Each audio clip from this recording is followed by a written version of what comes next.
ऐकावी थोरी आणि पुत्र होईल पित्याचा वैरी। सगळ्यात दुःख एका गोष्टीचं वाटतं पहा, काही काळ असा होता की लोक फक्त सांगायचे लोकांचं वागणं चुकीचं आहे, लोकांचं वागणं बिघडलंय। कधी कधी मुलीला मात्र दोषी ठरवायचे। मुली बिघडत चालल्या, मुली अंग प्रदर्शन करू लागल्या, मुली छोटे कपडे घालू लागल्या। पण कधीतरी काही घटना सोशल मीडियावरती अशा येतात, एवढे रावणासारखे लोक जन्माला आलेत की 3-3.5 वर्षाच्या पोरी सुद्धा लक्षात येत नाहीये। कित्येक घटना तुम्ही पाहिलेल्या असतील पहा। आता 1-2 महिन्याच्या पूर्वी कमीत कमी 4-5 दिवस मी सोशल मीडियावरती पाहत होते। ज्या आई वडिलांनी एखाद्या मुलीला जन्म देताना कुठलं स्वप्न पाहिलं नसेल, ज्याला मुलगी त्याला किंमत कळेल मुलीची काय असते, तर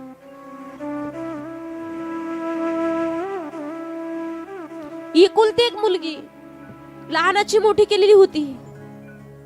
लहानाची मोठी मुलगी केली, 3.5 वर्षाची मुलगी आहे। मुलीला जन्म दिल्याच्या नंतर त्या बापानं स्वप्न पाहिलं असेल, लोकांच्या घरी सालानं काम करल पण माझ्या मुलीचं लग्न मात्र तेवढंच थाटामध्ये पार पाडल। कुठलंही काम करण्याची वेळ माझ्यावरती आली तरी चालेल, पण माझ्या मुलीला मात्र मी चांगल्याच सासरमध्ये देईल, चांगल्याच लोकांच्या घरी देईल। हे प्रत्येक बापाच्या मनातला प्रश्न आहे। एखादी मुलगी अपघातात गेली असेल तर बापाला तेवढं दुःख होत नाही। एखादी मुलगी काही अनावधानानं तिला मरण आलं असेल तर तेवढं दुःख होत नाही। पण एखाद्या मुलीचा स्वतःच्या बापाच्या समोर तिच्यावरती अत्याचार होत असतील तर त्या बापाचं अंतःकरण काय म्हणत असेल, त्या बापाला काय वेदना होत असतील। खरं तर सांगू तुम्हाला, आयुष्यभर बाप जिवंत असून देखील मेल्याचं माय पहा। पर्वकाळ एवढा चांगला आहे।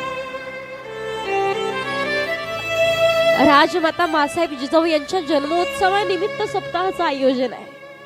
खऱ्या अर्थानं आता जर का छत्रपती शिवाजी महाराजांची शिवशाही असती ना, तर अशी नराधम आजपर्यंत तुम्हाला चौकामध्ये चौरंगा करून टांगलेली दिसली असती। सरकार चुकीच्या माणसाच्या हातात गेलंय, त्यामुळे योग्य न्याय मात्र कोणालाच भेटत नाहीये। स्वतःच्या बापाला न्याय भेटत नाहीये, एखाद्या मुलीला न्याय भेटत नाहीये।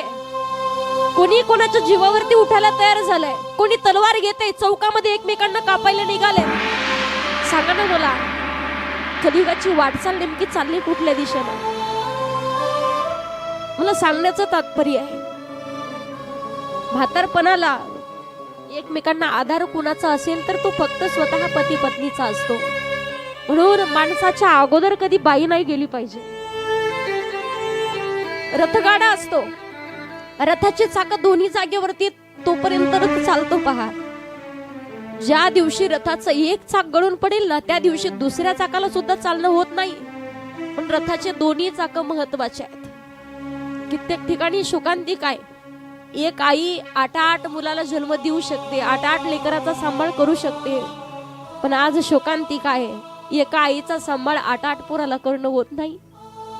वृद्धाश्रम पाहिजेत कशासाठी? सगळ्यात मोठं दुःख एकाच गोष्टीचं आहे, शेतकरी पोराचे मायबाप वृद्धाश्रमात नाहीयेत। सध्याच्या काळात सगळ्यात जास्त आई वडील वृद्धाश्रमामध्ये असतील कोणाची, तर ते शिकलेल्या पोरांची आहेत।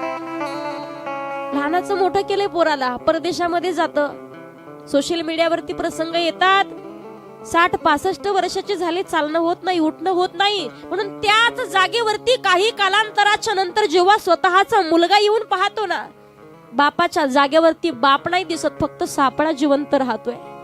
माईच्या जागेवरती माय नाही दिसत आहे, फक्त सापळा जिवंत राहतोय। लेकरांना संस्कार द्या, नाही गाडी, नाही बंगला, नाही जमीन, घेता नाही आली तरी चालेल, पण सध्या फक्त पोरांच्या वरती संस्कार देणं ही काळाची गरज आहे। कमीत कमी परिसरातल्या लोकांनी तरी म्हणावं, खरोखर आमच्या पोटी हिऱ्यासारखे लेकरं जन्माला आले। चुकीच्या पोराला जन्म दिला तर त्याचा त्रास काय असतो प्रत्येक आईला माहिती आहे। त्याचं दुःख काय असतं, एक घरातला माणूस बिघडला तर कमीत कमी 8 ते 10 लोकांना त्याचा त्रास आहे। पूर्ण परिवारातली माणसं त्याच्यामुळे दुःखी आहेत। देवराजानं जेव्हा विचार